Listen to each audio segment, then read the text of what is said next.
So, what's up, Droy Riders? It's me again, Droy Ride. So, yun na nga guys, kung nakikita nyo sa harap, meron na tayong bagong camera na nakamount sa ating motor. Siya ay si Insta360 X3. Nakabili na rin tayo ng camera sa wakas. Pero syempre installment yan, di natin kayang bumili ng cash. So, nakikita nyo na ako. At the same time, yung aking OBR, no? Anyways, mapunta kami ng Benelli Moto Cafe, Makati. Tayo ay magte-test drive.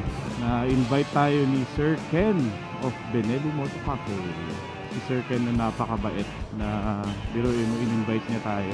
Actually, nakilala ko si Sir Ken before sa Benelli Moto Cafe kasi nagsiservice din sila ng Kimco. Ni-entertain niya tayo kahit wala naman talaga akong ginawa din. Kasi yung time na yun wala silang available na langis for Kimco, no? Tapos sabi ko sa kanya, Sir Ken, invite mo ko minsan pag may event kayo. And yun na nga, may event sila ngayon. In-invite niya tayo, diba? Hindi niya ako kinalimutan. Grabe, sobrang init ngayon guys, literal. Time check, it's 11:32. Woo! Tunog itlog. Yung nabili ko Insta360 guys, yung ano na, yung motorcycle kit na nila, no? Kaya meron ng mount nito sa motor. Ayun, no? Kung nakikita niyo ito. Pero syempre mas mahal siya ng konti dun sa pag-unit lang yung kinuha mo. Nabili ko siya sa Insta360 One Ayala. Kagabi lang. Pero wala pa akong extra battery para dito sa ating Insta360. So hopefully makabili tayo next week. Kasi malapit na yung Boss Ironman, no? Kaya sa Benelli Moto Cafe, Makati. Napakagandang tumambay doon. Kasi syempre cafe na nga siya, no? May mga pagkain, may mga kape, kaya solid din. Tapos ang nasa likod mo mga motor, diba? Showroom slash cafe siya. Masasarap yung pagkain nila dun, and coffee syempre. Itong Insta360 ko, hindi siya naka 360 ngayon, naka single lens lang siya. Sa ngayon lang, mamaya ko na siya iset ng 360, no? Okay guys, dito na tayo sa Benelli Moto Cafe, Makati. Meron na rin pala sila FKM, no? Sir Ken! Oo nga eh! So guys, ito yung mga motor na pwede i-test drive. Sige po. Wala problema po. So guys, test drive tayo ng Jinx. Ilang cc to sir? 150. 150. Hindi nagkakalayo sa exciting ah. Oo sir. Pero ang pinakakamukha nito para siyang DTX. DTX? Kimco. So guys, ito ang akin unang tinest drive. Think 150. Ang smooth nung throttle niya guys. Sobrang accurate yung yan o, nakita nyo. Yung preno, malakas din yung preno. At saka relax siya. Pwede mo ipatong yung paa mo dyan eh. Medyo hindi nga siya nalalayo sa exciting guys. Pero masasabi ko medyo matigas yung upuan. Titignan ko lang kung may charging port. Charger na dito sir. Ito na, okay. Same ng DTX sir. Oo nga. Actually halos lahat ng design ng Kimco sir nandito. Karamihan sir. Magnetic. Oo sir. At least di ka na mahihirapan. Yung sa exciting kasi sa glove box pa, ang hirap eh. Pag yung isa charge mo, nakalabas yung Isasara yung packet. traction control, passing light. Para exciting na nga. So test tayo ng Orla. Ito naman yung kanilang e-bike. Ano ba ito sir? Ano yan sir? Pag on nyo, Okay. so parang naka-disable yan sir. Medyo kakaiba sa motor. Sa shutdown kasi ang power. Pag pinarena nyo siya sir, Okay. yan, ready. Kasi meron siyang park mode. Park mode, hindi siya andar.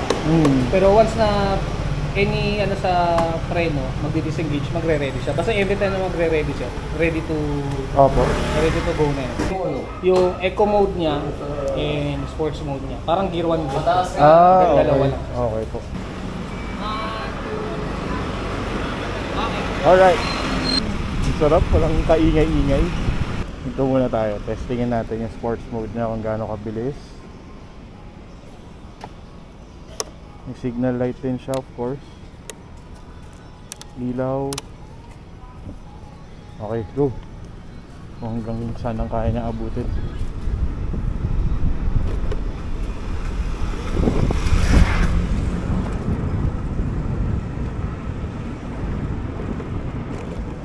lang ang inabot ko. Walang katunog naman sa... Oo nga, sobrang tahimik. Ang tahimik. Ay, sir, yung... So guys, ito naman yung Skygo. Ito ay 150cc na parang ADB. Alright, ready to go. Ah, mataas. Luto ang itlog.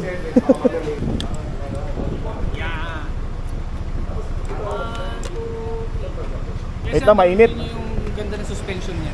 Ito malambot. Oo, maganda suspension yun, sir. Maganda nga Tsaka po. tipid ng gas na ito, sir. Kasi tinry ko siya 1 bar from Bacoor to dito. Abot? Abot, sir, hindi nag-blink yung 1 bar niya. Tinorture ko kasi, sir, last loob ko maraming madadaan ng gas Ah, station. sa bagay. Adjustable pa to sir. Taas ko. Ang Ah, adjust talaga? nito, sir, harap likod. Parang May ADB na rin talaga na taas Honda, baba, no? sir. Ah, okay. Parang Manual hangin. lang siya, oh. Ano top Kasama speed niya? Sinatry mo? Di, Ako na 90 plus 95. 95? Hindi ko naman talaga tino. kasi pero yung, pala yung nare-reach ko. ako naman, rush hour kasi. Ah, Kaya traffic. doon ako bumili, sir, rush hour traffic. Oo, so tapos 1 bar. one Hindi bar. nag-blink hanggang dito. Mulino, Pag-asa, sir, Bacoor. Hanggang dito. Layo. One May bar. idle stop na yan sir. Parang sa may idle mo na. Oo nga, no? Hindi siya kill switch. Oo, idle stop. Naka-auto. Pinag-cut Kaya na ito, pwede. sir. Pinang-motocamp na ni Sir Spice. Talaga? Lakas of Tawid ilog na rin.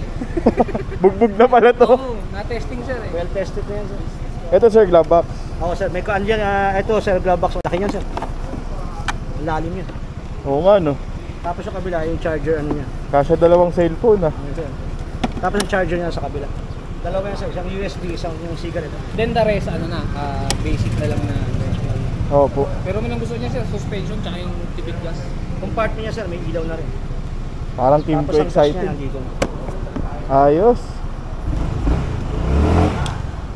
Yes sir, ano? Sige po.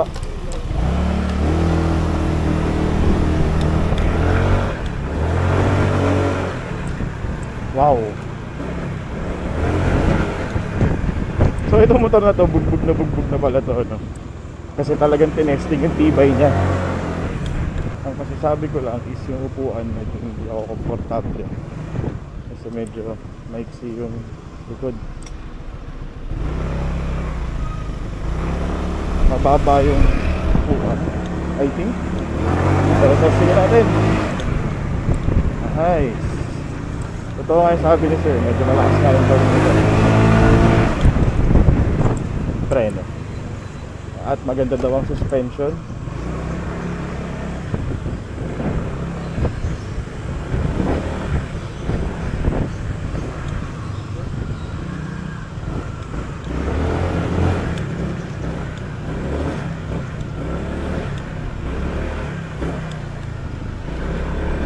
Try lang natin dito. Dito. Na-enjoy ko ito.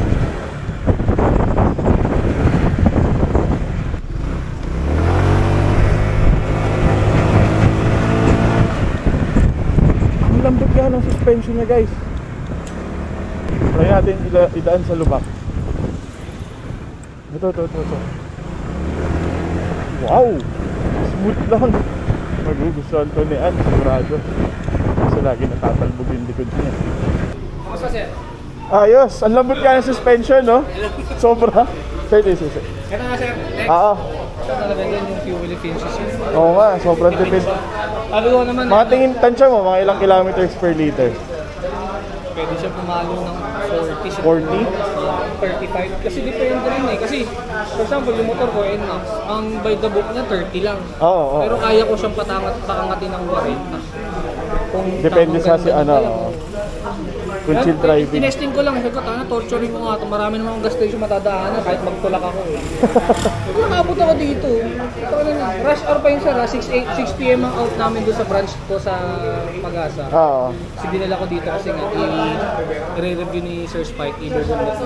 Oo. Hindi pa nag-expect ko magbiblink eh. Kasi ginamit na, yung diniliver yan, ginamit na. So gamit na yung gas. Tapos ginawa ko pang service pag nagbabangko, pag ano. Oo. Tapos, dinala ko dito. Expect ko magbiblink eh. Tapos hindi nag-blink. Sabi ko baka sira. Pagtingin ko, baka okay na talaga yung gas. Tipid din. Pero okay nga, okay rin yung torque Okay, niya. okay yun. Sabi ko kasi ako, di naman kailangan yung malakas Oo. Eh kung city driving lang City naman. driving, adventure, Oo. komportable. So may 3GP naman sir na Naka-TFT? TFT panel na yun sir. Pero wala siyang mini sir. As-is na yun sir. Ah, okay. Wow. Oo nga, yung sa akin, pinakakuha na ko yung dalawang. Full stock, no? Single swing arm. Ano yan? Single cylinder. Single cylinder. Single swing arm. Ilang cylinder, sir? 1. One lang. Sabagay 300 300 cc. sir. Kaya ganun siya kamura sa price range niya. Oo po. Kasi 1 cylinder lang. Magkano to, sir? Po? Magkano? 160 plus lang to. 160 lang? Nag-30. Mura, ah. So 100 plus lang to, guys. 168 sir. 168? Wow! Kasi kung R15 ka, Kaya nga, dito ka na. 300 ka na. Kung hindi masyadong issue sa'yo ang CC, 400 o ano. Sabagay kasi FKM, nagpapakilala pa lang, kaya mura pa, no? Pero parang premium na premium, naka-single swing Single, arm. oo. Ngayon ko nga na nakita personal eh. Naipit yung chunk ko, sir. Una ka na. Alit kasi na nagkate. Oh, ipit na ipit yung chunk ko. Ano, mamalilakin to eh.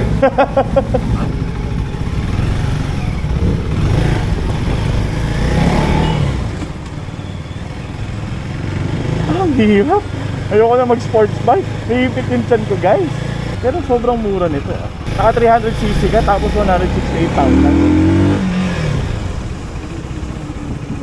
Hindi tayo wawas-was. First time kong gumamit ng sports bike.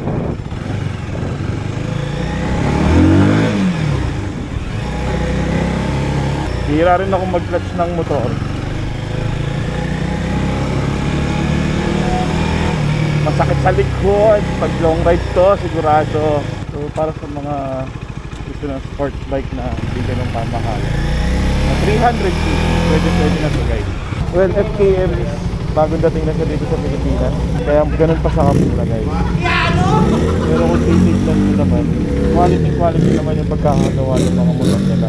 Isipin nyo na lang to, naka single swing arm, no? May hazard na rin siya, kill switch, okay, ilaw, kaya natin yung busina. Ayan, guys, so kung titignan nyo, naka single disc brake sa harap and disc brake din sa likod. At the same time, naka single swing arm, katulad nga sabi ko kanina, single cylinder as well, monoshock sa likod. Yung harap na, guys, okay na itong motor nito para sa mga beginner na gustong mag-sport bike. Ito gusto ko sana i-try eh, kaso hindi ko talaga abot eh. Bigyan na lang kita ng insight. Torque. Torque, okay. So, kung pang city mo lang, hindi siya advisable kasi lagi siya naghahanap ng speed. Pang long ride talaga. Ang experience ko dyan, yung unang demo bike niya, second gear o third gear, nag-wheelie pa eh. Talaga? Doon sa kalakas. Tapos nung may kasama ako, Hindi ba mabigat? para sa 800 sir, magaan. Sa akin ha, para sa akin. Oo. Nakaka-reach ng 240 sa Wow. Tiplex. Kaya pa kasi Censored, bawal na bawal. Hindi, sige. kung speed ang habol mo ito. Ayun, may standard version naman tayo nun sir. Ay, nasa loob. Naka-mugs naman yun. Oo. Ay, mas maganda yun, naka-spokes. Spokes. At the same time, showcase kasi. Oo. So, yung rim niyan, nung sinerch ko, around 60. 60,000? So, sa rim pa lang, pawi ka na. Oo. Gulong pa, nasa 28 ang STR ngayon, pares. Ilang cylinder nga to, sir? Ilang cylinder to? 2 cylinder. 2 cylinder lang din. Pero tunog 4 cylinder. Ang tunog niya sir, maihahalin tulad ko sa Ducati na L-Twin. Sound check. Leoncino 800.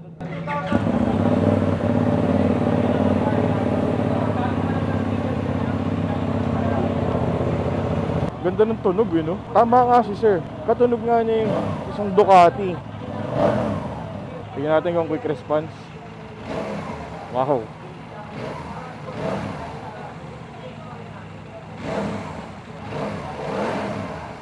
Grabe yung tunog, halimaw. Yung response ng throttle niya okay na okay. Isa pa. At the same time, naka TFT control na siya. Cruise control na lang kulang dito sa motor na to, perfect na to. Kaso guys, gusto ko siya i-test drive. Ang problema ko is hindi ko talaga siya abot. So baka mapabayad pa ako or baka maiuwi ko pa tong motor na to kung sakasakali kahit wala akong pambayad. Kaya wag na lang. Wag ko nang ipilit. Pag pinilit ko, mahirap na. Baka magkaroon pa ng problema. Small height problems, alam nyo na guys. Kung gusto nyo kumuha ng mga Benelli na motor, Kymco, FKM, punta lang kayo dito sa Benelli Moto Cafe Makati. At the same time, meron din silang branch sa Cavite. Hindi ko lang sure kung saan banda. Imus yata, guys. Ayan, meron silang mga Panarea, Leoncino. Ito yung standard. Yung kanina yung nasa labas, yung high-end, no? Tapos ito yung 502C yata na Benelli. Na napakaganda rin syempre. Mukha siyang Jabel ng Ducati, no. So ito naman is Imperiale. This is 400cc. Classic na classic. Napakaganda. Ito guys, FKM 250cc Victorino. Tapos Kymco like. Ito pa-release din yata ito ngayon. Then TRK 502X na napakaganda at napakataas. So guys, dito sa Benelli Moto Cafe, may mga riding jersey rin sila. At the same time, may jacket, helmets, and other accessories. May mga cardo paktok, etc. Meron din silang service dito guys ng Kymco, FKM syempre, and Benelli. So si Sir Ken yung nag-invite sa atin. Ang marketing manager yata siya dito, I think, sa Benelli Moto Cafe. So kung gusto nyo kumuha ng Benelli, Kymco, FKM, kontakin nyo lang si Sir Ken. Sir, alis na rin kami. Contact na lang po pag ano. Sige po, maraming salamat po. Accept ko na lang kaya sir Sa face. Sige lang po. Thank you, sir. Opo, opo. Thank you po. Hindi ka narinig ng iba, no? Ikaw lang mismo. Ako lang. Mas malinaw. Sir Ken. Oo. Thank you po, thank you. Salamat sa invite. Next time. Next week dito ako. Sige sir. Oo. Good luck sa Ironman sir. Thank you, sir. Thank you. Ingat po. Ayan o. Testingin mo na.